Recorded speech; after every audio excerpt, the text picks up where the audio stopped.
안녕하십니까. 여러분과 함께 부동산 공법 공부를 같이 공부하게 될 이환재입니다.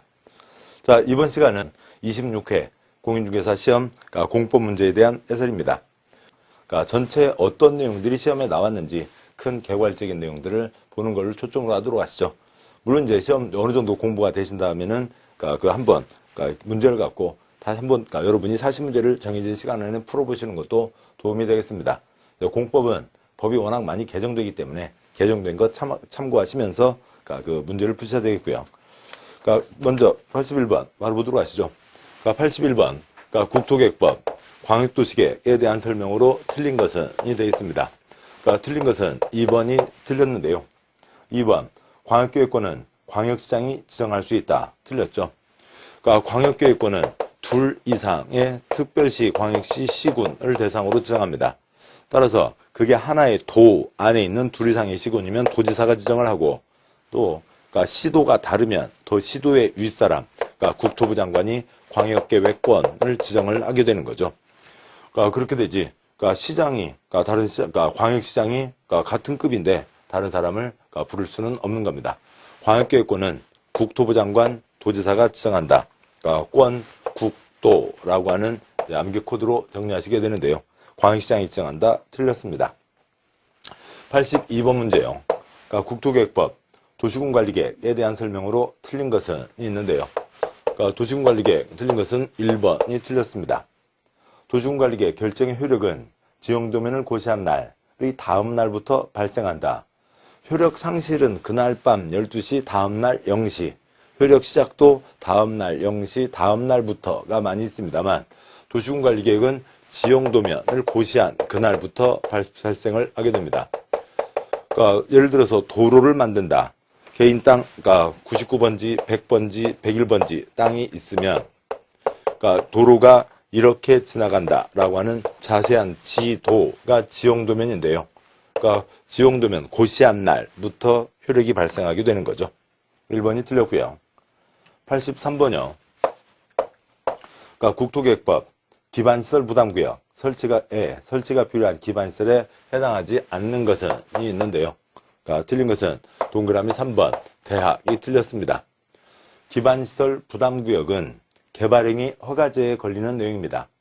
개인들이 개발을 할 때 옆집 아랫집에 피해를 주면 안 되죠. 개발행위는 허가받아야 된다. 그 다음에 거기에서 이어져서 개발해서 건물 지어서 또 아니면 땅을 손대서 사람들이 더 많이 쓰게 되죠. 기반시설이 모자라면 안 된다.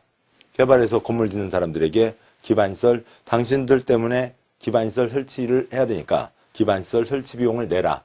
기반시설 설치 비용을 부담시키는 기반시설 설치 비용 부담구역을 지정합니다.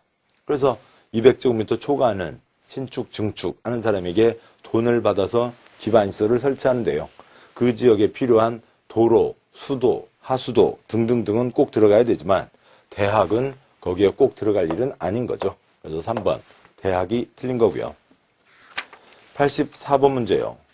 국토계획법 공동구가 설치된 경우 공동구에 수용하기 위해서 공동구 협의회에 심의를 거쳐야 하는 사항이 되어 있습니다.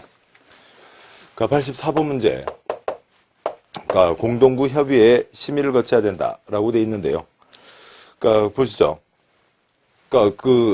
어지간한 공동구는 도로 밑에 도로에 차들이 지나간다면 큰 구조물을 만들고 거기에 온갖 파이프를 거치하는 겁니다. 그래서 공동구를 만들었으면 온갖 시설들을 쭉 이어지는 선형 시설들을 다 매설을 해야 되는 거죠.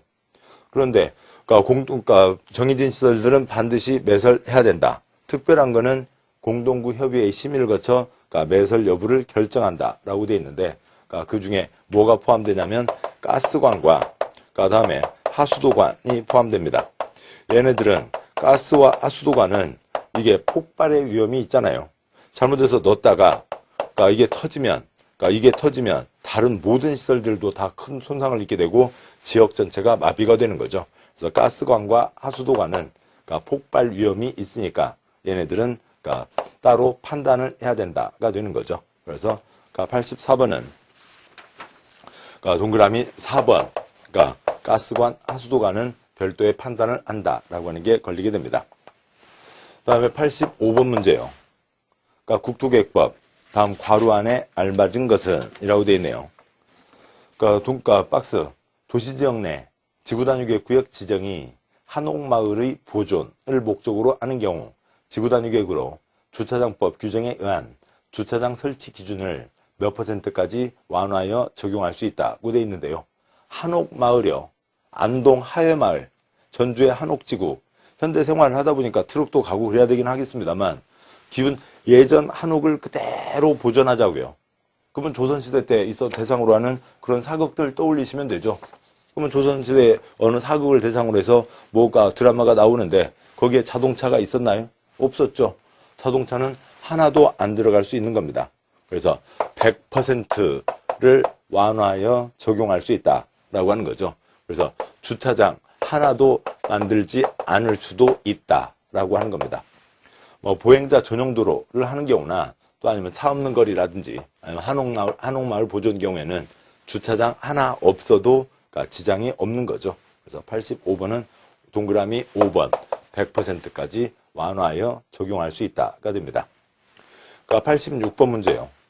그러니까 국토계획법상 그러니까 도시군계획시설 부지 매수 청구에 대한 설명으로 틀린 것은 도로 만든다 시설이 결정되면 그러니까 거기에는 건물을 지을 수가 없죠. 있던 것들도 싹 철거를 하고 도로를 설치해야 됩니다. 뭐 공원이면 공원이겠죠. 그런데 왜 아무것도 못 짓게 하는 거예요? 곧 사업을 할 거니까 한참 지나도록 사업을 하지 않았고 또 두 번째로는 바로 사업할 가능성이 없으면 사업할 때까지 조그만 건 설치해서 쓸 수 있게 하자고요. 그러니까 틀린 것은 동그라미 1번이 틀렸습니다. 매수무자가 매수하기로 결정한 토지는 매수결정 알린 날부터 3년 이내에 매수해야 한다가 아니라 2년 이내에 매수해야 되죠. 10년 지나도록 사업을 하지 않았습니다. 지목이 대인 토지 소유자는 매수 청구를 할 수가 있죠. 그러면 10년에 6월에 2년입니다.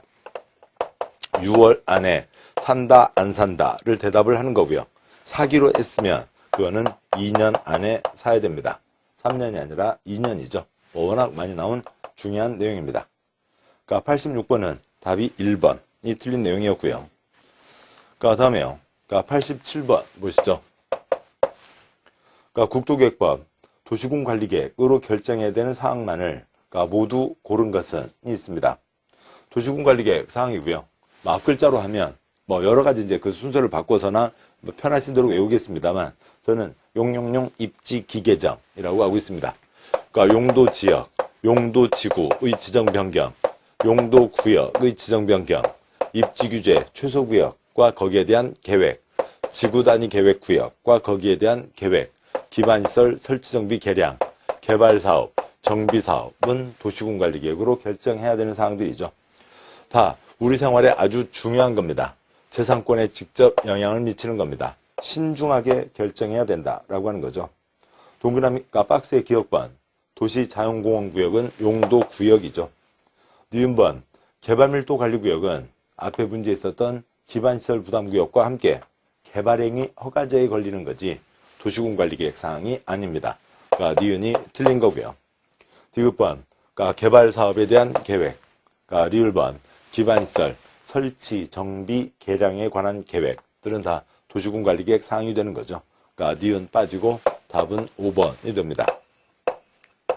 88번 문제예요. 그러니까 국토계획법상 기반시설 종류와 해당 시설 연결로 틀린 것은 있습니다. 우리 생활에 중요한 기반시설 53가지가 있죠. 그 53가지를 7가지 시설군으로 묶어놨습니다.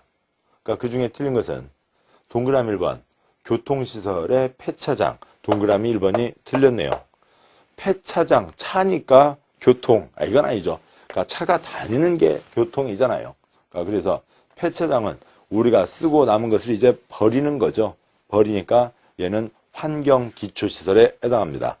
폐차장은 환경 5번 하수도와 마찬가지로 우리가 쓰고 버리는 것, 그것이 그러니까 뭐 그런 공해를 또 유발하면 안 되잖아요. 그래서 폐차장은 환경기초시설에 해당하는 시설이 됩니다. 다음에 89번 문제를 보도록 하시죠. 그러니까 89번은 그러니까 국토계획법상 용도지역에 대한 내용으로 틀린 것은 있습니다. 그러니까 용도지역, 그러니까 틀린 것은 그러니까 동그라미 2번이 틀렸는데요. 동그라미 2번이요. 택지개발촉진법에 따른 택지개발지구로 지정 고시되었다가 택지개발 사업 완료로 지구 지정이 해제되면 그 지역은 지구 지정 이전의 용도지역으로 환원된 것으로 본다. 뭐 둘째 줄, 셋째 줄, 넷째 줄 다 틀린 거죠. 그러니까 어항전택삼이라고 하는 게 있습니다. 어항구역, 항만구역으로 도시지역 앞바다, 택지개발지구, 전원개발사업구역, 그다음에 택지개발지구, 산업단지 3가지는, 3가지는 얘네들은 도시지역으로 본다. 도시지역이 된 겁니다. 그러니까 택지개발지구, 신도시 만들자고 정한 땅이죠. 신도시가 다 완성되기 전에 여기다 신도시를 만든다 정하기만 해도 그러니까 장래 토지이용 방향을 고려해서 용도지역을 정하는 거죠. 따라서 그 땅은 이미 도시지역이 된 겁니다. 자동 빵으로 도시지역이 된 거죠. 신도시 건설 사업이 다 잘 이루어졌어요. 그러면은 미리 땡겨서 도시적으로 본 거고 잘 이루어졌으면 계속 도시지역이 되는 거죠. 옛날 배나무밭 과수원 농림지역으로 돌아가는 게 아니죠. 환원된다라고 하는 게 그러니까 틀린 겁니다. 다음에 그러니까 90번 문제예요. 그러니까 90번 문제에 국토계획법 개발행위 허가제에 대한 설명으로 틀린 것은 있는데요. 그러니까 90번에 틀린 것은 그러니까 동그라미 1번이 틀렸습니다. 동그라미 1번 토지 분할에 대해 개발행위 허가를 받은 자가 개발행위를 마치면 관할 행정청에 준공검사를 받아야 된다. 땅 쪼개는 걸 어떻게 허가를 받아요? 어떻게 검사를 받아요? 허가받아야 되는 개발행위의 큰 틀 5가지가 있죠. 그러니까 건축물의 건축, 공작물의 설치, 토지의 형질 변경, 토석의 채취, 그러니까 토지의 분할, 물건을 쌓아놓는 행위가 있습니다. 이 사항들은 허가받아야 된다라고 되어 있고, 그러면 허가 신청을 넣어서 허가를 받고, 그다음에 허가받은 다음에 개발행위를 하고 마지막 검사를 받는데, 그러니까 준공검사는 이 3가지가 대상이 되는 거죠. 허가받은 대로 했는지. 토지분할은 지적법에 토지분할이잖아요. 설마 땅을 톱으로 써는 거 아니죠. 땅을 도끼로 쪼개는 것도 아니고요. 그러니까 지적법에서 이미 처리가 끝난 겁니다. 그러니까 물건은 넣었다 뺐다 하는데 그 매번 검사받을 수가 없는 거죠. 5가지는 허가받아야 되는 개발행위이다. 그 중에 3가지는 끝나고 검사를 받는 대상이다 라고 하는 건데, 뭐 동그라미 1번 격가지 사항이지만 동그라미 2, 3, 4, 5가 중요한 사항이고 거기는 그 내용들은 다 옳은 거고 1번 찾아내는데 많이 어렵지는 않았습니다. 그러니까 91번 문제예요. 그러니까 국토계획법, 그러니까 도시군계획 시설에 대한 설명으로 옳은 것은 좀 문제 풀기는 더 어렵거든요. 왜냐면 그러니까 왜 그러냐면 다 비슷비슷한데 거기서 옳은 거 하나를 찾아내야 됩니다. 틀린 것은 자주 본 내용 중에서 뭔가 어색한 거 하나가 답인 거거든요. 91번. 그러니까 옳은 것은 답은 4번이 맞는데요. 4번. 도시군계획시설 부지에서 도시군관리계획을 위반하는 경우에는 계획의 위반을 위한 토지적성 평가를 실시하지 않을 수 있다라고 되어 있는데요. 도시군관리계획 위반을 하려면 그러니까 기초조사, 주민의견 청취, 의회의견 청취, 협의, 심의, 결정, 그 과정을 거쳐서 결정하게 됩니다. 근데 기초조사에 이러저러한 내용들이 포함되는데요. 동그라미 4번은 도시계획 시설 부지이죠. 도로 만들기로 결정한 땅입니다. 그러니까 그 도로 만들기로 결정한 땅에 뭔가 계획을 세운다 하더라도 그 땅은 도로 만들기로 결정되어 있는 거죠. 그 땅이 뭔지에 대해서 더 깊게 판단할 필요는 없는 거죠. 할 필요가 없다. 동그라미 4번이 맞습니다. 그러니까 동그라미 1번. 그러니까 도시지역에서 그러니까 사회복지시설을 설치하려면 그러니까 미리 그러니까 도시군관리계획으로 결정해야 된다라고는 돼 있는데요. 그러니까 이쪽에 대한 예외 규정들이 있습니다. 그러니까 뭐 91번 문제는 좀 그러니까 그 지엽적인 내용이에요. 그런 지분이 많이 들어 있습니다. 얘도 지엽적인 내용이었고, 그러니까 그 53가지 기반시설이 있죠. 기반시설 53가지가 있는데, 그러니까 기반시설을 설치 정비 개량하려면 도시군관리계획으로 결정하는 게 원칙. 가벼운 몇 가지들은 도시군관리계획 거치지 않고 설치할 수 있다. 뻔한 것들은 설치할 도시군관리계획 절차를 거칠 필요가 없다. 가볍거나 당연한 것들은 도시군관리계획 거치지 않는데 그 중에 세부적인 사항으로 사회복지시설이 포함됩니다. 도시군관리계획 거쳐야 된다라고 하는 게 틀린 거죠. 그러니까 동그라미 91번 문제, 동그라미 2번이요. 그러니까 도시군계획시설 부지에 대한 매수 청구 대상은 지목이 대인 토지에 안정되며 토지에 있는 건축물은 포함되지 않는다. 어쩌려고요?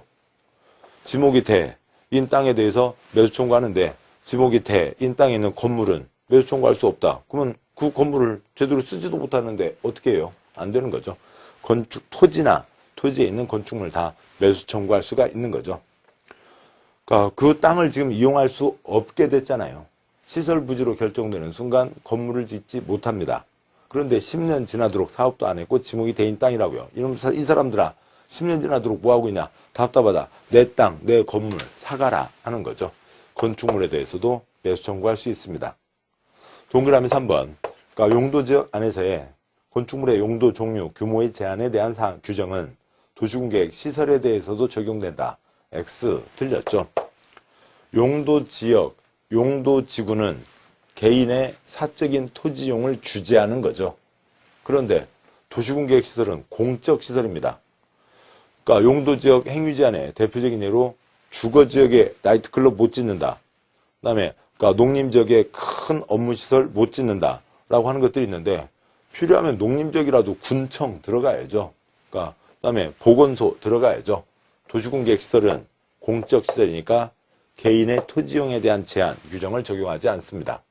좀 더 한 발 더 나가면 용도구역은 아예 콘크리트 꿈도 꾸지 마 하는 거니까 용도구역에는 규정이 제한 시설이라 하더라도 공적시설이라 하더라도 마음대로 들어갈 수가 없습니다만 용도지역과 용도지구는 개인의 사적인 이용을 제한하는 거니까 그러니까 공적시설은 그러니까 용도지역에 뭐 한다 못한다 관계없이 그러니까 공적시설은 설치할 수가 있는 겁니다. 적용된다라고 하는 게 틀린 거고요. 동그라미 5번.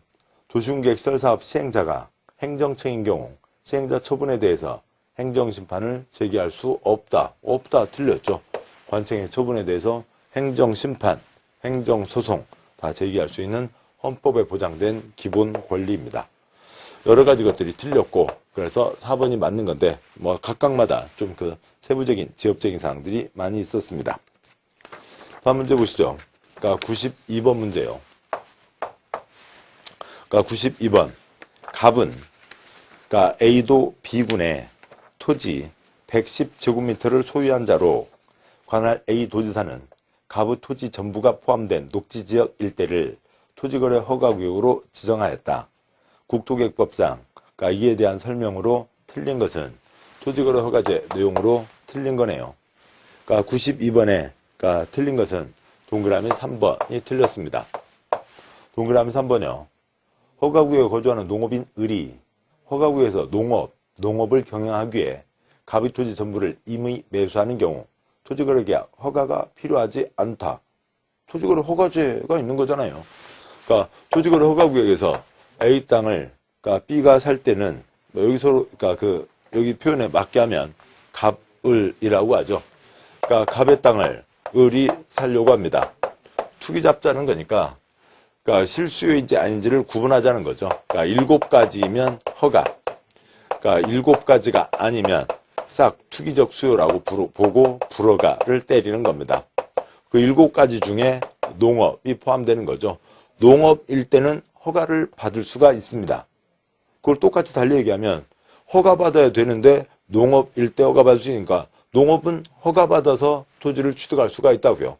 허가를 받아야 되는 거죠. 을은 허가를 받아야 됩니다.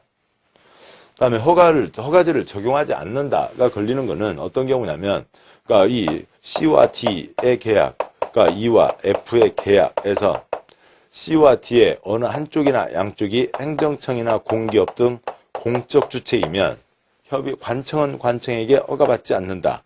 관청끼리는 협의한다가 있고, 그러니까 E는 돈 문제를 처리했고요. F 돈 내고 땅을 가져가게 됐는데 그게 둘이 다방에서 만난 게 아니라 법적 절차에 의한 경우에는 투기 염려가 없으니까 허가제를 적용하지 않는다라고 하는 거는 그런 예외가 있는 거죠.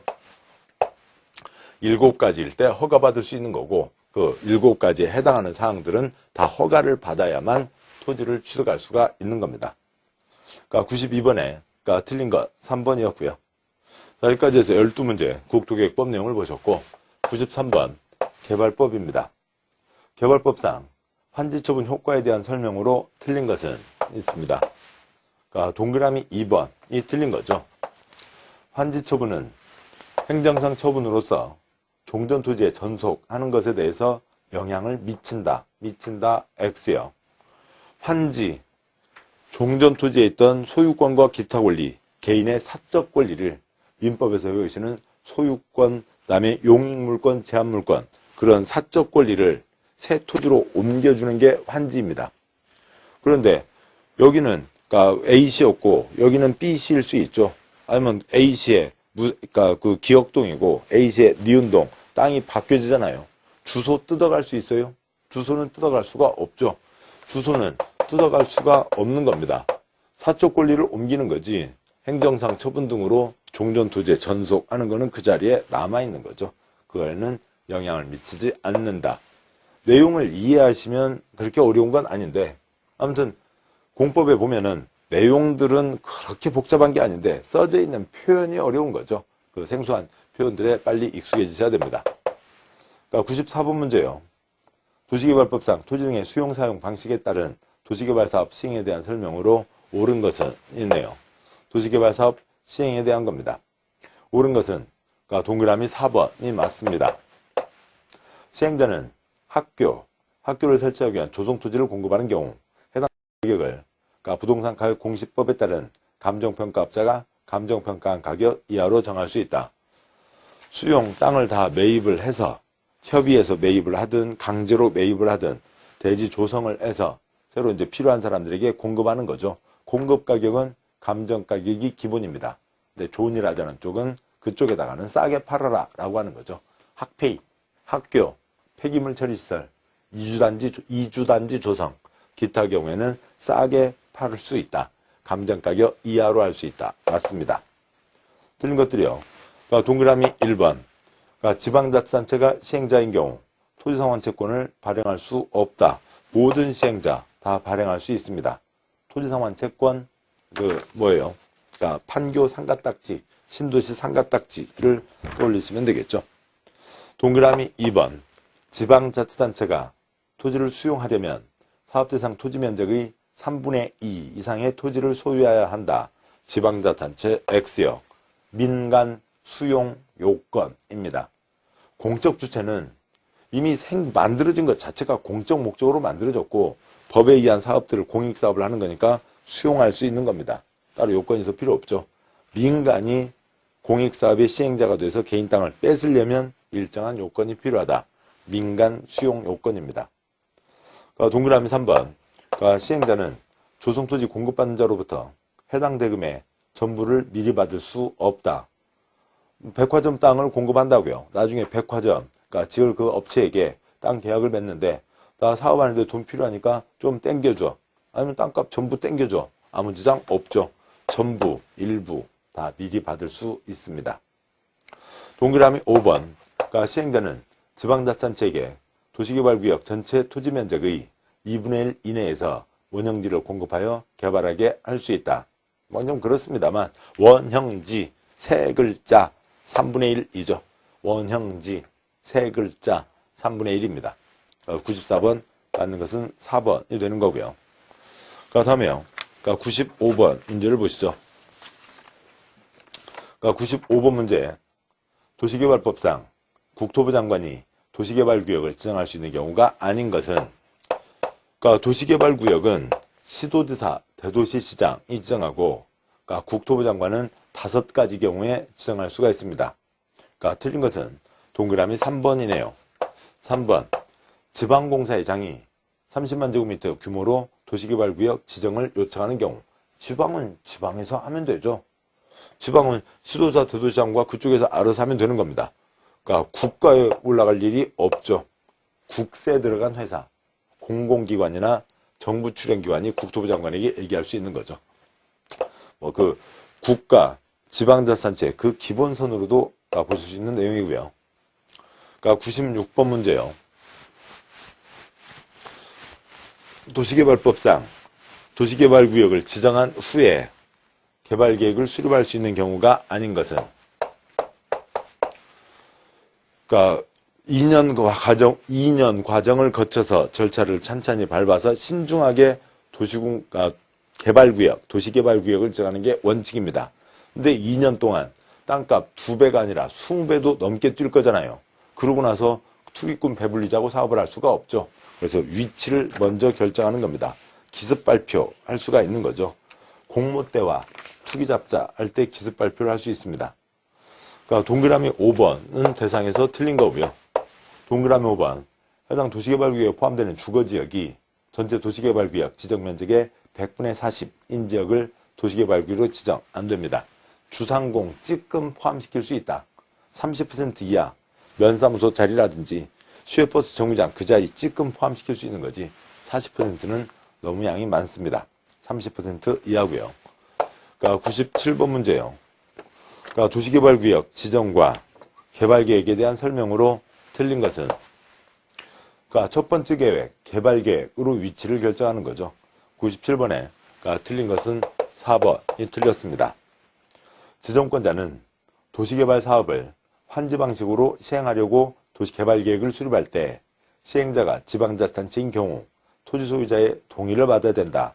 X 틀렸습니다. 환지 방식 때는 환지, 땅을 바꾸는 거니까 그러니까 땅 바꾸려면 만약에 다른 자리에서요. 그러니까 과일을 바꾸려면 그러면 수박 주인하고 수박 2통 주인하고 토마토 그러니까 그 한 바구니 주인하고 같이 얘기를 해야죠. 볼펜을 바꾸려면 볼펜 주인들의 동의가 있어야 됩니다. 땅을 바꾸려면 땅 주인들의 동의가 있어야 되죠. 환지할 때 면적 3분의 2, 총수 2분의 1 이상의 동의가 필요하지만 행정청, 국가, 지방자치단체가 시행자할 때는 동의 없이 강제로 환지 들어갈 수 있다는 거죠. 지방자치단체일 때는 그러니까 동의를 받을 필요가 없습니다. 그래서 5번이 틀린 거고요. 그러니까 98번 문제예요. 개발법상 조성토지 공급에 대한 설명으로 그러니까 옳은 것은으로 되어 있네요. 그러니까 공급으로 옳은 것은 그러니까 3번이 맞습니다. 동그라미 3번. 그러니까 조성토지의 가격 평가는 부동산 가격 공시법에 따른 감정평가업체가 평가한 금액을 평균한 금액으로 한다. 앞에도 관련된 내용이 있었죠. 감정가격으로 한다. 그런데 학페이는 싸게 팔아라. 동그라미 3번이 맞습니다. 그럼 동그라미 1번. 그러니까 지정권자가 아닌 시행자가 그러니까 조성토지를 공급하려고 할 때 그러니까 조성토지 등의 공급계획을 작성해서 그러니까 지정권자의 승인을 받아야 된다. 좀 격가지 사항입니다만 승인까지는 아니고 제출만 하면 됩니다. 이미 다 실시계획에서 두 번째 계획, 실시계획, 설계도에서 다 정해져서 가는 거거든요. 따로 승인받지 않고 정해진 대로 사업 다 끝났습니다. 완성됐고 이제 이렇게 팝니다. 그러니까 제출만 하면 됩니다. 승인받지 않습니다. 그러니까 동그라미 2번.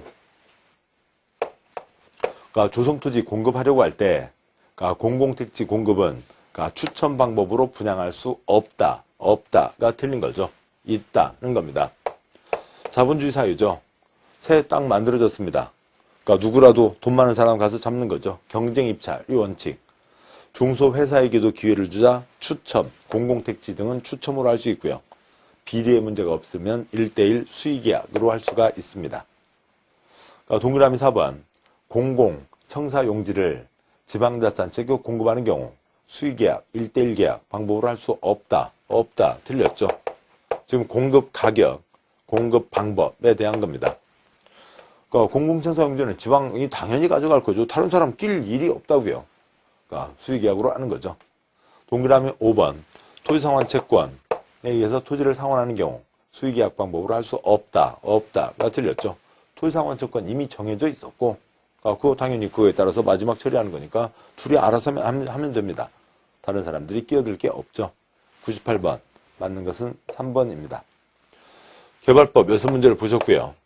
99번 이제 도시정비법이죠.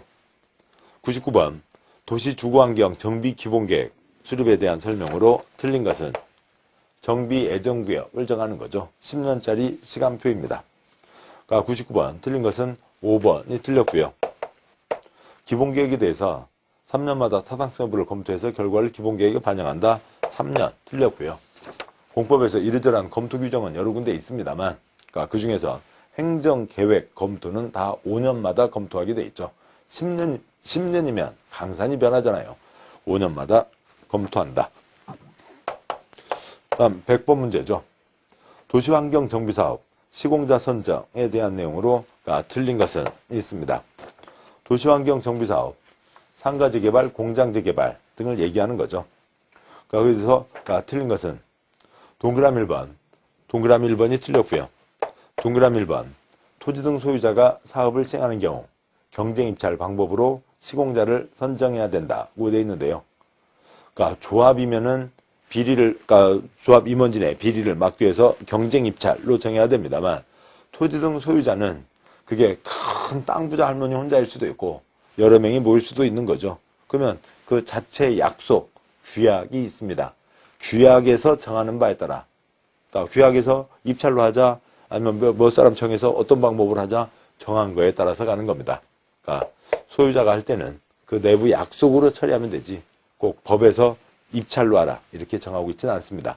규약으로 정하는 바에 따라 시공자를 선정한다. 동그라미 1번이 틀렸습니다. 101번 문제요. 조합 정관을 변경하기 위해서 조합원 3분의 2 이상의 동의가 필요한 사항이 아닌 것은 이런 문제를 보시면 지금 앞뒤 맥락을 잡고 계셔야 문제 풀기가 편하신 거죠. 뭔가 변경, 101번에 아닌 것은, 답은 1번이 답이 되는 겁니다. 변경, 정관을 변경합니다. 정관을 정했죠. 그 다음에 정관을 변경합니다. 변경하려면 당연히 우리 상식대로 과반 동의가 필요합니다. 그런데 정관 중에서도 중요한 사항의 변경은 그거는 3분의 2 이상의 동의가 필요하다고요. 그러니까 정관 중에서도 어지간한 사항, 예를 들면 경미한 사항의 변경은 과반 동의가 필요한 겁니다. 101번 문제가 3분의 2 동의가 필요한 것이 아닌 것은 3분의 2 동의가 4개가 있고 3분의 2가 아닌 것이 하나가 있잖아요. 즉 뭐냐면 지문 5개 중에서 경미한 사항 하나를 골라라 라고 하는 거죠. 과반 3분의 2, 3분의 2면 센 거잖아요. 경미한 거 하나를 골라라 라고 하는 겁니다. 대의원 수와 선임 절차, 그거는 나머지에 비하면 덜 중요한 사항이죠. 경미한 사항입니다. 동그라미 2번, 조합원 자격. 내가 잘릴 수 있잖아요. 동그라미 3번, 정비사업 예정구역. 내가 사업 대상에서 제껴줄 수 있잖아요. 동그라미 4번, 조합의 비용 부담과 조합에게 내가 낸 돈 어떻게 처리됐냐고요. 동그라미 5번, 시공자 설계자 선정과 계약서에 포함될 내용. 중요하죠. 어느 브랜드를 붙이냐에 따라서 집값에 엄청난 영향을 미치는 겁니다. 101번, 답은 1번. 대의원 수는 경미한 사항이다. 그 가닥을 찾아가셔야 되는 거고요. 102번 문제요. 정비법 청산금에 대한 설명으로 틀린 것은, 청산금 틀린 것은 4번이 틀렸습니다. 청산금 징수할 권리, 지급받을 권리는 소유권 이전 고시일부터, 아무튼 40문제 200개 지문 가운데 그날 밤 12시, 다음날 0시, 다음날 빠지지 않습니다. 도시군관리계획 지형도면 고시한 날부터 그 하나가 특별한 예외였었고요. 중요한 거니까, 중요한 예외니까 나왔고, 청산금 소유권 이전한다 고시한 날 밤 12시, 다음날 0시, 다음날부터 5년간이 되는 거죠. 4번이 틀렸습니다. 다음에 103번 문제요. 정비법상 조합 설립에 대한 설명으로 옳은 것은 있네요. 옳은 것은 4번이 맞습니다. 4번, 가로주택 정비사업을 시행하는 조합을 설립하고자 하는 경우에 추진위원회를 구성하지 않는다. 가로주택은 소규모 사업이죠. 소규모 사업이니까 따로 추진위원회 없이 그냥 토지 등 소유자들이 바로 조합으로 가도 됩니다. 4번이 맞죠. 동그라미 1번이요. 조합 설립인가를 받은 경우 따로 등기하지 않아도 조합이 성립된다. X요. 설립인가 등기 성립. 설립인가 등기 성립. 설립인가 받고 등기함으로써 성립한다. 민법의 인격 갖추는 기본에 대한 내용이고요. 동그라미 2번. 조합 임원은 같은 목적의 정비사업을 하는 다른 조합의 임원을 겸할 수 있다. 하나라도 열심히 하라고요. 여기저기 걸치지 말고요. 동그라미 3번. 재건축 사업은 조합을 설립하지 않고 토지 등 소유자가 직접 시행할 수 있다. X 틀린 거죠. 토지 등 소유자가 단독으로 할 수 있는 것은 네 번째 사업, 도시환경 정비사업만 가능합니다. 동그라미 5번, 조합 임원이 결격사유에 해당하여 퇴임한 경우 그 임원이 퇴임 전에 관여한 행위는 효력을 잃는다. 큰일 나게요. 짜장면집 짜장면 외상값 남아있잖아요. 탕수육도 먹었네요. 그거 어떻게 하려고요? 효력을 잃는다. X요. 효력을 잃지 않는다가 되는 거죠. 맞는 것 4번입니다. 104번 문제요. 정비법상 군수가 직접 주택 재개발 사업을 시행할 수 있는 사유에 해당하지 않는 것은 주택 재개발 역시 않는 것은인데요. 주택 재개발, 그러니까 조합이 하는 게 원칙이죠. 그런데 공적 사유 9가지에 해당하면 시장군수, 주택공사 등 그다음에 땅 부자인 지정개발자 등이 들어갈 수가 있다라고 하는 겁니다. 그러니까 공적 사유 9가지가 있으면 뭐 8가지에서 하나 추가돼서 9가지가 됐고요. 그러면 시장, 군수, 주택공사 등 지정개발자가 들어갈 수 있다. 그 사유로 틀린 것은 이 됐는데요. 104번. 그러니까 틀린 것은 2번인데요. 그 9가지 사유 갖고 시험 나온 건 그렇게 예전에 많지 않았습니다. 그러니까 2번에 해당 정비구역 안에 국공유지, 국가 땅, 지방 땅 면적이 전체 토지 면적의 3분의 1 이상, 그러니까 3분의 1 이상보다는 좀 많네요. 그러니까 반 이상입니다. 그러니까 반 이상이 될 때고요. 그러니까 이것으로 토지 등 소유자 과반수가 시장군수 시행에 동의하는 때 3분의 1이 아니라 2분의 1입니다. 자, 여기까지 해서 도시정비법 내용을 보셨고요. 다음에 105번 이제 주택법입니다.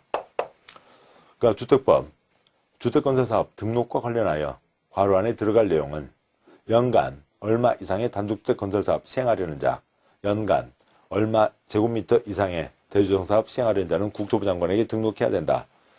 그러니까 그 옳은 것은, 그러니까 뭐 답이 그냥 뭐 내용으로 다 아시는 거죠. 한 번에 30만 이상이면 사업계획 승인, 연간 20만 이상이면 국토부 장관에게 등록해야 되는 거죠. 단독주택 20호 이상, 공동주택 20세대 이상, 집축기한 대주조성 10,000제곱미터 이상이니까 답은 2번이 됩니다. 주택법 적용의 가장 기본 사항 중에 하나이죠. 106번 문제요. 주택 공급에 대한 설명으로 옳은 것은 이네요. 그러니까 동그라미 2번이 맞습니다. 그러니까 지방공사가 사업주체로 견본주택 건설하는 경우에 견본주택에 사용되는 마감자재 목록표, 견본주택 각실 내부를 촬영한 영상물을 제공해서 시공구에게 제출해야 된다. 모델하우스는 이쁘게 지어놓고 나중에 엉망진창 집 주고 그럴지 모르니까 그런 것들을 제출하라 라고 하는 거죠. 있습니다. 그러니까 2번 맞고요. 동그라미 1번이요. 동그라미 1번. 한국토지주택공사 사업주체로 복리시설 입주자 모집하려는 경우 그러니까 시군구에게 신고한다라고 되어 있는데요. 그러니까 민간은 그러니까 공적 주체는 그러니까 주택에 대해서 그러니까 그 입주자 모집 승인받 민간은 저희가 뭐 말이 좀 복잡한 자리네요. 공적 주체와 민간이 구분되는데 민간은 입주자 모집에 대해서 승인을 받아야 되고 복리시설 공급에 대해서는 신고를 합니다. 공적 주체는 승인받지도 않고 신고하지도 않는 거죠. 공적 주체는 제외한다. 따라서 공적 주체가 신고한다. 1번 틀렸고요. 동그라미 3번. 그러니까 관광진흥법, 관광특구, 50층 이상 공동주택은 분양가 상한제 적용을 받는다. X요. 도경관에는 분양가 상한제를 적용하지 않는다. 도시형 생활주택, 그러니까 경제자유구역 어찌고저찌고 관광특구 어찌고저찌고입니다. 동그라미 4번. 그러니까 공공택지 외의택지로 분양가 상한제가 적용되는 지역에서 공급하는 도시형 생활주택은 분양가 상한제 적용을 받는다. 도경관 적용을 받지 않는다고요. 동그라미 5번. 시도지사는 사업계획 승인 신청이 있는 날부터 30일 이내에 분양가 심사위원회를 설치해야 된다. 시도지사 X, 시군구 30일 X, 20일, 시장군수 구청장은 신청이 있으면 20일 안에 그러니까 분양가 심사위원회를 설치 운영하게 됩니다. 그래서 106번 맞는 것은 2번이 되는 거고요. 다음에 그러니까 107번 문제예요. 착수 시한에 대한 겁니다.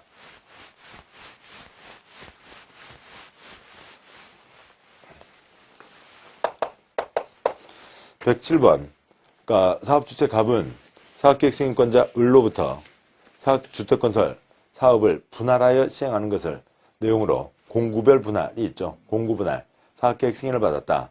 주택법령상 이에 대한 설명으로 틀린 것은 3번이 틀렸네요. 그러니까 동그라미 3번 갑이 소송 진행으로 인하여 그러니까 공사 착수가 지연되어 연장 신청을 한 경우 을은 분쟁이 종료된 날부터 2년 범위에서 착수기간을 연장할 수 있다. 틀렸고요. 5년 내 착수해야 된다. 그러니까 특별한 법에 정한 정당한 사유가 있으면 1년 범위에서 연장할 수 있다. 연장은 5년 플러스 1년, 연장은 1년입니다. 3번이 틀린 내용이었고요. 108번 문제요. 그러니까 주택법상 그러니까 사업계획 승인을 받은 사업주체에게 인정되는 매도 청구권에 대한 설명으로 옳은 것은 이 되어 있네요. 그러니까 옳은 것은 108번 옳은 것은 4번이 맞습니다. 사업주체가 주택건설 대지 4번 대지면적 중 100분의 80에 대해서 사용권을 확보한 경우 사용권을 확보하지 못한 대지 소유자 중 지구단위계획 결정고시일 10년 이전에 해당 대지권을 소유해서 추가에 계속 보유하고 있는 자에 대해서는 매도 청구할 수 없다는 거죠. 80% 상태이면 그러니까 그러면 10년 안 된 사람 것만 뺏어갈 수가 있다고요. 그러니까 뭐 여기 이제 이쪽에 기본 초점은 주택건설이니까 집을 넘겨줄 때 콘크리트만 주는 게 아니라 대지 지분을 넘겨주는 거죠. 대지 소유권을 확보해야 된다. 그러니까 그래야 사업계획 승인 신청할 수 있다. 소유권을 확보하지 않았어도 나중에 집 질 때, 집 넘겨줄 때 집은 문제없이 넘겨주는 경우에는 그러니까 대지 소유권을 다 확보하지 않아도 사업계획 승인 신청할 수 있다. 지금 그거에 대한 사항이죠. 그러니까 동그라미 1번. 주택건설 대지에 사용권을 확보하지 못한 건축물이 있는 경우 건축물은 매도 청구 대상이 되지 않는다. 아까랑 같은 거죠. 땅 뺏어가는데 건물은 남겨두고 땅만 뺏어가고 거기다 어떻게 아파트를 지어요. 건물도 다 뺏어가야죠. 그러니까 동그라미 2번. 그러니까 사업주체는 그러니까 매도 청구일 전 60일부터 매도 청구 대상이 되는 대지 소유자와 협의를 해야 한다. 3개월 이상 협의를 해야 됩니다. 그러니까 동그라미 3번. 그러니까 사업주체가 대지면적 중 100분의 90에 대해서 사용권을 확보한 경우 사용권을 확보하지 못한 대지의 모든 소유자에게 매도 청구를 할 수 있다. 100분의 95인 거죠. 95% 이상을 갖고 있을 때 사용권을 확보했을 때 모든 사람에 대해서 매도 청구할 수 있습니다. 동그라미 5번. 사업주체가 리모델링 조합, 리모델링 결의에 찬성하지 않는 자의 주택에 대해서 매도 청구할 수 없다. 없다. X요. 반대한 사람 거 뺏어와야 철거를 할 수가 있죠. 매도 청구할 수 있습니다. 맞는 것 4번. 109번 문제요. 그러니까 주택법상 괄호 안의 내용으로 그러니까 옳은 것은 도시적에서 구민택건설 사업계획 승인을 신청하려는 경우 공구별로 분할하여 주택을 건설 공급하려면 주택단지의 전체 세대수는 600세대 이상이어야 된다라고 하는 거죠. 600세대 이상입니다. 600세대 이상 단지를 그러니까 300세대 그러니까 이상으로 끊어서 사업을 할 수가 있는 거죠. 그래서 109번, 그러니까 답은 5번이고 110번 문제요. 주택법 주택단지 전체를 대상으로 증축형 리모델링을 하기 위해서 그러니까 리모델링 주택조합을 설립하려는 경우 조합 설립이 인가 신청 때 제출해야 되는 그러니까 첨부 서류가 아닌 것은 리모델링 말 아시면 되죠. 그러니까 있는 것 손대는 겁니다. 그러니까 그러면 그러니까 동그라미 3번이 틀린 거죠. 동그라미 3번은 100분의 80 이상에 대한 토지사용 승낙서는 주택을 건설하려고 하는 쪽에서요. 지역조합, 인가받은 직장조합이 손바닥에다 집을 지을 수는 없잖아요. 그러니까 땅 사용 승낙서를 갖고 있어야 되는 겁니다. 리모델링 조합하고는 관계가 없는 거죠. 111번 문제요. 그러니까 주택법상 그러니까 괄호 안의 내 들어갈 내용으로 옳게 짝지어진 것은 한국토주택공사, 한국토주택공사입니다. 전국 조직이니까 누구한테 승인을 받아야 되고요. 국토부 장관에게 승인을 받아야 되죠. 두 번째 동그라미는 B광역시 시구에서 지역 균형 개발이 필요해서 국토부 장관이 지정고시했습니다. 국토부 장관이 지정고시한 곳에서 하는 거니까 누구한테 승인을 받아야 되고요. 국토부 장관에게 승인을 받아야 되죠. 그냥 답은 1번입니다. 그 제도의 취지를 이해하시면 되는 거죠. 다음이요. 112번 이제 건축법입니다. 건축법이 모두 적용되지 않는 건축물이 아닌 것은 끊어서 해야죠. 건축법 적용하지 않는 건축물, 노문철고창 있습니다. 노 적용하지 않는다고요. 문철고창에는 건축법을 적용하지 않습니다. 동그라미 1번 문화재, 동그라미 2번 철도궤도, 선로 부지 안에 있는 내가시설, 동그라미 3번 고속도로 통행료 징수시설, 동그라미 5번 철도궤도인 거고요. 창, 컨테이너 간이창고가 있습니다. 거기에는 적용하지 않는 거니까 동그라미 4번에는 건축법이 적용되는 거죠. 그 다음에요. 113번입니다. 113번에 건축법상 다중이용 건축물에 해당하는 것은 이 되어 있네요. 다중이용 건축물 약간 복잡합니다. 113번에 답은 3번인데요. 다중이용 건축물이란 그러니까 5,000제곱미터 이상인 6가지 용도와 그 다음에 16층 이상이면 다중이용 건축물입니다. 많은 사람이 이용하는 거죠. 따라서 그러니까 동그라미 1번 4,000제곱미터 틀렸고요.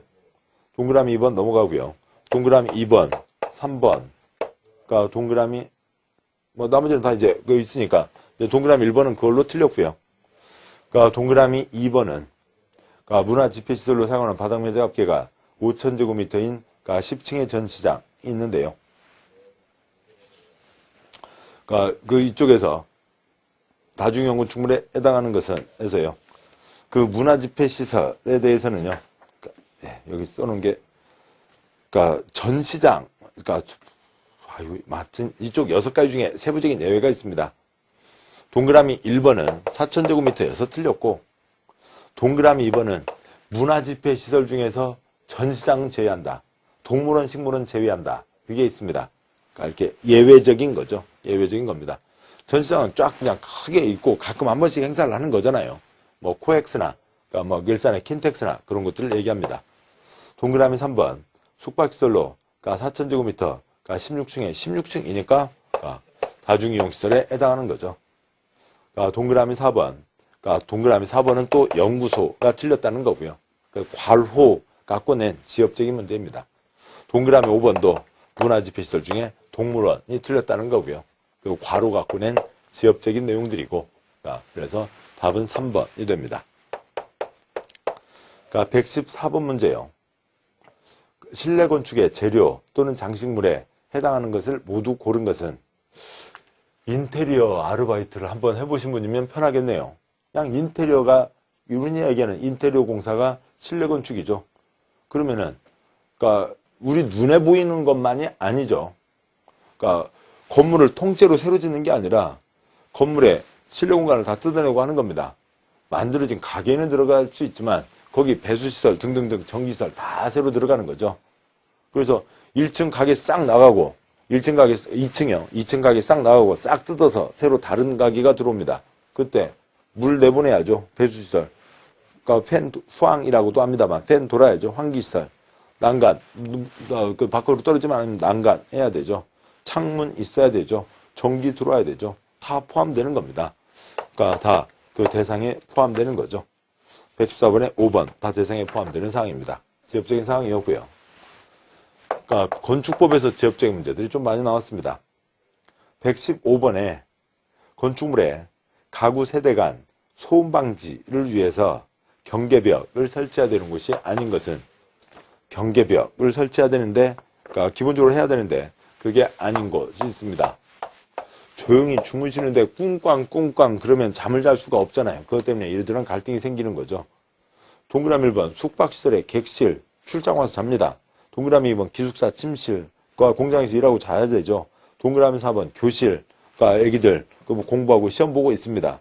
동그라미 5번 병실 아이고 몸도 아파서 누워있는데 시끄러우면 잠 못 자고 안 되죠. 동그라미 3번 상점은 옆 가게가 조용해야 된다. 옆 가게에서 아무 소리도 안 들려야 된다. 그럴 가능성은 없잖아요. 그런 취지로 보셔야 되겠네요. 보시면 됩니다. 답은 3번이었고요. 116번 문제요. 건축법상 지역, 지구, 건축물에 대한 설명으로 옳은 것은 이 있는데요. 옳은 것은 3번입니다. 건축법 걸치는 경우는 국토계획법 걸치는 경우와 비슷한 거예요. 동그라미 3번. 대지가 녹지지역과 관리지역에 걸쳐 있는데 녹지지역 안에 건축물이 취락지구에 걸치는 경우에는 건축물과 대지 전부에 대해서 취락지구에 관한 건축법 규정을 적용한다 라고 되어 있습니다. 116번에 죄송합니다. 116번은 취락지구는 아니죠. 고도지구, 국토계획법의 고미방, 녹가, 고도지구, 미관지구, 방화지구고요. 116번에 2번이 맞는 거죠.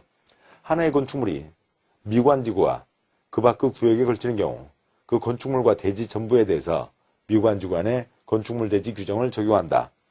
미관지구에 걸쳤으면 그 건물 나머지까지도 그리고 그 땅까지도 다 그 땅에 나중에 지을 것까지도 이쁘게 하라 라고 하는 거죠. 동그라미 1번. 하나의 건축물이 방화벽을 경계로 방화지구와 그 밖의 구역에 속하는 부분으로 구획됐으면 돈 들여서 방화벽을 설치했어요.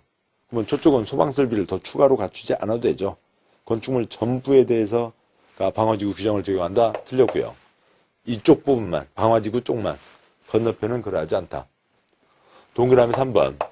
대지가 녹지지역, 관리지역. 녹지지역 건축물이 취락지구에 걸쳐 있으면 고도지구, 미관지구면 그다음에 방화지구면 모르는데 취락지구는 대상이 아닌 거죠. 동그라미 4번. 시장군수는 도시관리를 위해서 필요하면 가로구역별 건축물의 높이를 시군의 조례로 정한다. 조례 X요. 건건마다요. 조례와 건건마다는 다른 거죠. 쓰레기봉투 요금과 색깔 그 지역에서는 똑같습니다. 지방마다 다르죠. 지역에서는 똑같은 거죠. 택시 기본요금 지방마다는 다르지만 그 지역에서는 같은 거죠. 조례로 한다. 그 지역에서는 다 똑같은 겁니다. 그런데 어느 시 A시에서 전체를 A시 전체는 몇 미터다 이렇게 할 수는 없는 거잖아요. 건건마다 가로 구역별로 높이를 정하는 겁니다. 동그라미 5번. 상업지역 건축물을 건축하는 경우 일조 확보를 위해서 건축물 인접대지 경계선으로부터 1.5m 이상 띄어 건축하여야 한다. 얘는 지문이 이거저거 많이 틀려 있죠. 일반 주거, 전용 주거, 일반 주거에서 적용되는 규정이고 또 중심 상업지역과 일반 상업지역은 또 다른 규정도 적용되지 않는 겁니다. 그래서 맞는 것 2번이고요. 117, 동그라미 5번은 어느 하나가 틀린 게 아닌 그냥 문장 자체가 다 틀려 있는 거예요. 117번 문제요. 건축법, 건축허가의 제한에 대한 내용으로 틀린 것은 되어 있습니다. 117번, 틀린 것은 답은 2번이 틀렸네요. 2번. 교육감이 교육환경 개선을 위해서 특히 필요하다고 인정하여 요청하면 국토부 장관은 허가받은 건축물에 착공을 제한할 수 있다고 되어 있는데, 국토부 장관이, 교육감은 지방자치 교육이 되잖아요. 교육감 선거 지방마다 하죠. 그러니까 지방은 지방에서요. 지방은 시도지사에게. 국토부 장관은 국가 차원의 문제에 대해서 다른 장관이 할 때인 거죠. 교육감, 그게 틀렸다는 겁니다. 117번에 동그라미 2번이 틀린 거고요. 그 다음에 118번이요. 건축법상 공개공지, 공개공간 설치해야 되는 건축물에 해당하지 않는 것은 있는데요. 공개공지, 1번이 틀렸습니다. 공개공지, 공개공간 규정은 바글바글 지역에 그렇지 않아도 사람들 많이 모이는 바글바글 지역에 또 거기다가 또 사람들 많이 꼬이는 바글바글 건축물을 지을 때에는 사람들이 쉴 수 있게 빈 땅 내놔라 라고 하는 거죠. 공개공지입니다. 바글바글 지역이 일준, 상준입니다. 첫째 놈 일준이, 셋째 놈 상준이.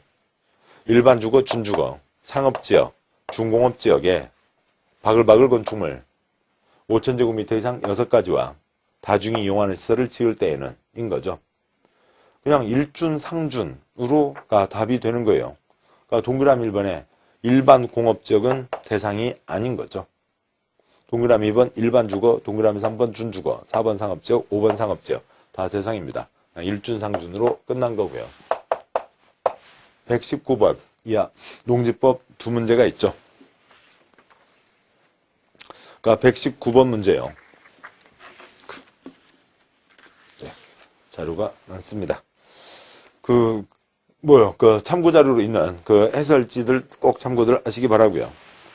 그러니까 농지법상 농지 취득 자격 증명을 발급받지 않고 농지를 취득할 수 있는 경우에 해당하지 않는 것은 맥을 놓치면 읽으면서도 뭔 소린지 잡기가 쉽지 않죠. 그러니까 아닌 것이 아닌 것은 119번요. 일반적인 경우는 영농계획서 내서 그다음에 농지 취득 자격 증명 받아서 그 다음에 등기를 하게 됩니다. 그러니까 일반적인 경우는 다 받아야 되죠. 그런데 허용 때 농업 경영하지 않아도 농지를 소유하게 해주고 있으니까 허용 때는 그러니까 증명받아라. 투기인지 아닌지 따지자. 공적인 경우, 불가피한 경우, 그러니까 이미 소유하고 있는 경우에는 그러니까 그때는 영농계획서도 증명도 필요 없이 바로 등기할 수가 있습니다. 119번 문제예요. 증명을 발급받지 않는 경우에 해당하지 않는 것은 증명 발급받는 경우 일반적인 경우와 허용 사유를 골라라 라고 하는 거죠. 동그라미 1번 농업법인의 합병 이미 소유하고 있었습니다. 동그라미 2번 농지전용 신고하고 할 수 있게 허용해 준 거죠. 신고를 받아주는 거죠. 허용 사유여서 답은 2번이 되는 거죠. 동그라미 3번 공유 이미 2분의 1, 2분의 1 지분으로 갖고 있었습니다. 동그라미 4번 상속 어쩔 수 없는 경우죠. 불가피한 경우요. 5번 시효의 완성 이미 소유하고 있었습니다. 농지법에서 아주 중요한 내용입니다. 120번 문제요. 농지법상 그러니까 주말 체험 영농을 하려고 그러니까 농지를 소유하는 경우에 대한 설명으로 틀린 것은입니다. 동그라미 5번이 틀렸습니다. 농지를 취득한 자가 징집으로 인해서 농지를 주말 체험 영농에 이용하지 못하게 되면 그러니까 1년 이내에 농지를 처분해야 된다. 그러면 군대 갈 애기들 농지 소유가 조금씩 소유하게 하면 되겠네요. 그러니까 뭐 좀 제가 말을 좀 두 번 꼬은 겁니다. 그렇게 되죠. 군대 가는 건 당연하잖아요. 그것 때문에 농지 다 처분해야 된다. 그러면 대한민국 젊은이들 농지를 가질 수가 그 집 식구들 농지를 가질 수가 없게 되는 거죠. 농사를 정당한 사유 없이 농사를 안 지으면 사유 발생한 날부터 1년 내 처분해야 되지만 군대 가는 거야. 정당한 사유이죠. 군대 간다고 해서 농지 너는 내다 팔고 군대 가라. 그건 안 되는 겁니다. 그 기본 사유 중에 하나인 거죠. 그러니까 관련된 이러저러한 세부 내용을 충분히 다 설명드릴 시간은 많지 않았습니다만 그러니까 이러이러한 내용들이 우리 시험에 나왔던 거고요. 그러니까 이 40문제 중에서 그러니까 30문제 이상은 아주 계속 시험에 나왔던 중요한 대목에서 나온 겁니다. 그러니까 뭐 어쩌다 이제 한두 번 나온 대목들도 있었고요. 한 4-5문제는 그야말로 이제 처음 나온 지엽적인 내용이기도 했습니다만 아무튼 기본을 탄탄히 다지시고 그다음에 용어에 빨리 익숙해지시면 그러니까 문제 푸시는데 큰 어려움은 없겠습니다. 공법은 소련말 공부입니다. 외국어 공부예요. 혀에서 소리가 나와야 돼요. 그 단어가 혀에서 나와야만 그 대상 내용이 이해가 됩니다. 단어가 혀로 나오지 않으면 대상도 계속 어슴푸레한 상황이 됩니다. 직접 소리를 내서 단어에 익숙해지셔야 됩니다. 자, 고생 많으셨고 다른 과정을 통해서 계속 공법 공부를 같이 하도록 하시죠. 그러니까 기출문제 해설을 마치겠습니다. 수고하셨습니다.